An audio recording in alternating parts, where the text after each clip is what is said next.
There are 195 recognized countries on Earth today.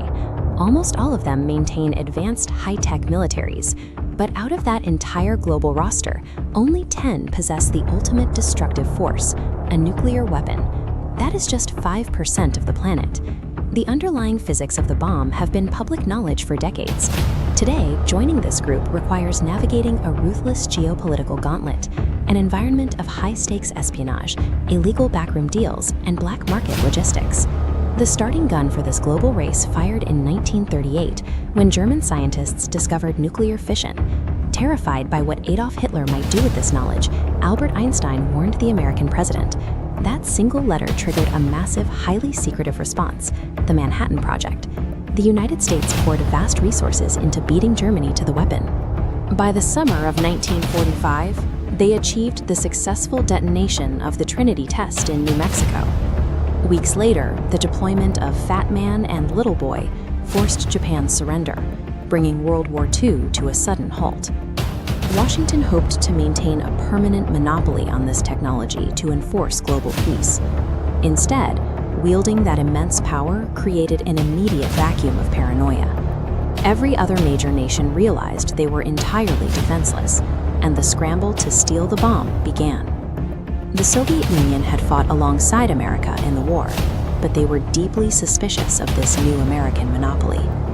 When Washington stopped sharing nuclear research, Moscow quietly embedded double agents deep inside the Manhattan Project, siphoning classified designs straight out of the US labs.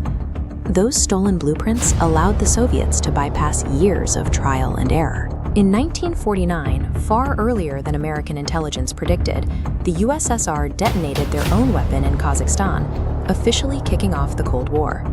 Across the Atlantic, the United Kingdom was dealing with its own fallout. The British had merged their early nuclear research with America's under a formal pact called the Quebec Agreement. But once the war ended, Washington tore up the deal and refused to share the final technology. Cut out and exposed, Britain restarted its independent program, successfully testing a weapon in 1952. France initially wanted nuclear technology purely for electricity. Then came the 1956 Suez Canal crisis. When Egyptian leader Gamal Abdel Nasser nationalized the canal, France and Britain tried to intervene. They were met with severe economic pressure from the US and direct nuclear threats from the Soviet Union. Humiliated and realizing they couldn't rely on allies for protection, France went entirely rogue. They extracted massive amounts of uranium from their colonies in Niger, Gabon, and Madagascar, working relentlessly until they detonated their own weapon in the deserts of the Sahara in 1960. During the Korean War, American forces openly threatened China with nuclear strikes. Chairman Mao concluded that without a bomb, China would be perpetually bullied. When their initial partners in the Soviet Union abruptly withdrew all scientific support in 1959 over political disputes, China mined its own mountains for uranium and forced its way into the nuclear club by 1964. This first wave of global proliferation was not a product of scientific curiosity.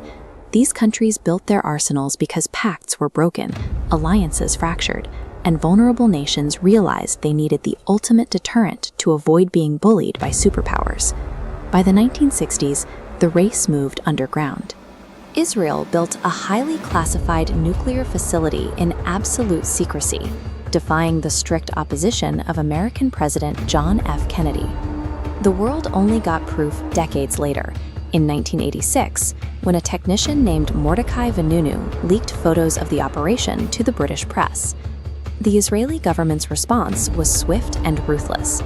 Mossad agents orchestrated an elaborate honey trap to lure Vanunu to Italy, where he was drugged, kidnapped, and smuggled back to Israel to spend 18 years in prison. Around the same time, South Africa was facing complete global isolation. Severe international boycotts over their discriminatory apartheid laws cut them off from the world economy, while Soviet-backed forces were simultaneously gaining ground in neighboring Angola and Namibia. Cornered, South Africa found a willing partner in Israel. The two geographically isolated nations struck a desperate underground bargain.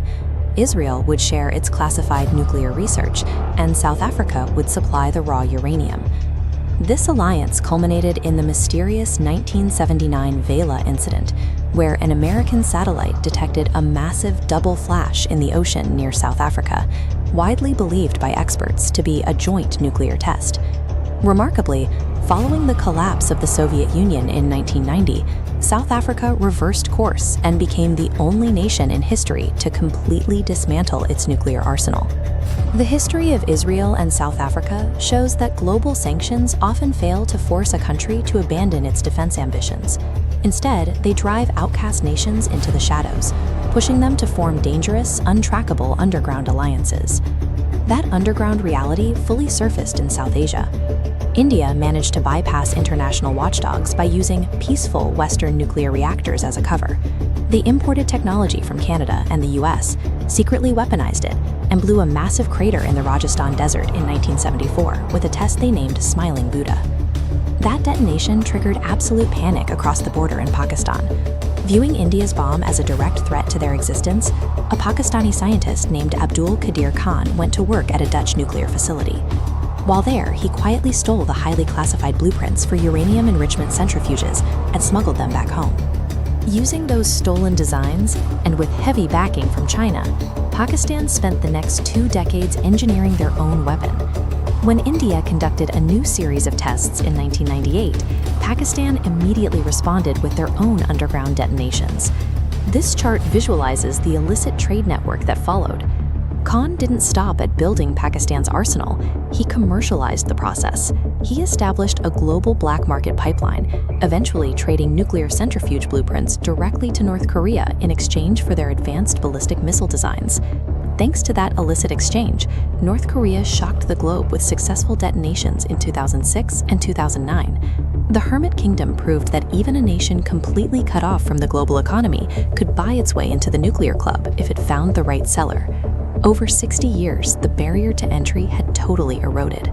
What began as a monumental feat of state-funded elite science in 1945 ended as a transactional, black market commodity. The current nuclear club was formed by a specific pressure. Each of these 10 nations faced an existential threat, felt abandoned by their allies, and chose to breach international law to ensure their survival.